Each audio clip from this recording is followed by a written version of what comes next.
Man in the middle attack, I want to really focus on this one.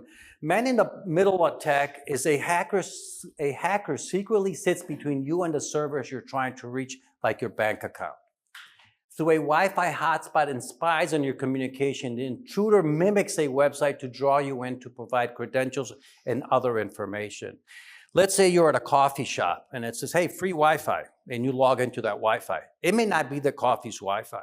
Somebody may be in a parking lot with a device, creates a free Wi-Fi and calls it free Wi-Fi, unsuspecting will say, hey, I'll just log into this free Wi-Fi. You just logged into that device.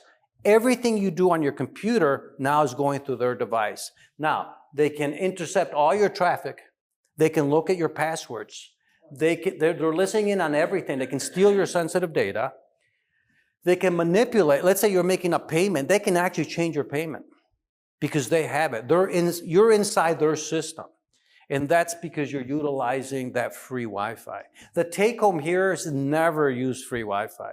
Always use your phone if you need to surf. If I'm at the airport, I'll just use my phone, turn off Wi-Fi. I won't use their hotspots because somebody could be in the airport sitting in a chair next to you with their own little machine mimicking a free Wi-Fi, and then they take your information.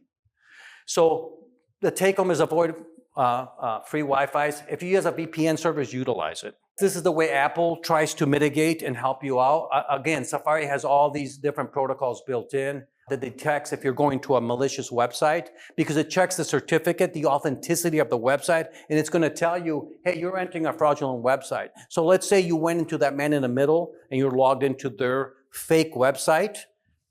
Safari will automatically warn you and say, this is a malicious website. So it gives you a little bit of information before you actually try to put in your credentials for that website. Again, really the bottom line, and I won't go into all these details, is don't use public Wi-Fis. Physical threats, this is basically to protect your physical hardware. If you're a company, you want to lock all your servers. Your server room should be locked, should have cameras on it. Only authorized personnel should go in and out. Big companies, you can't even go into their servers. They won't allow you. Or if you're allowed to go in, they're going to follow you and see what you're doing. So it's prudent. Your local devices, protect them. Don't leave a hard drive plugged in here. Take your computer home and then leave your hard drive, your backup hard drive sitting at the office when a cleaning person can grab it and take it.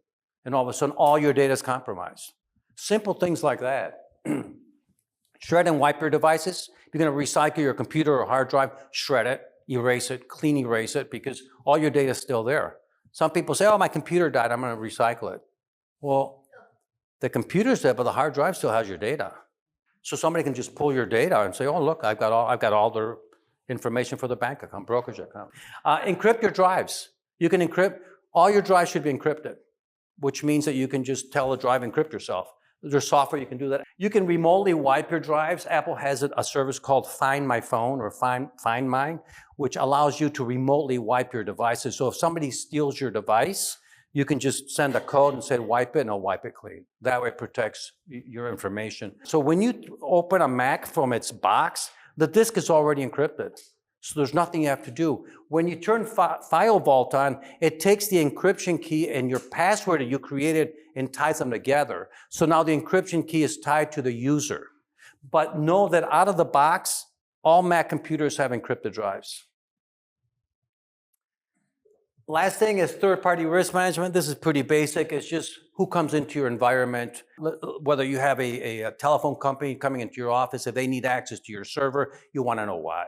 It's important. Video cameras, audio, video people. Just know if anyone comes into your system or your computer, you go to the Geek Squad. What are they doing? Are they safe? Oh, I got a guy that I called that works on computers down the road. I'm going to take it to them. Hunter's laptop, you take it to that place. How's your data safe? So it's important to vet your vendors for that reason alone.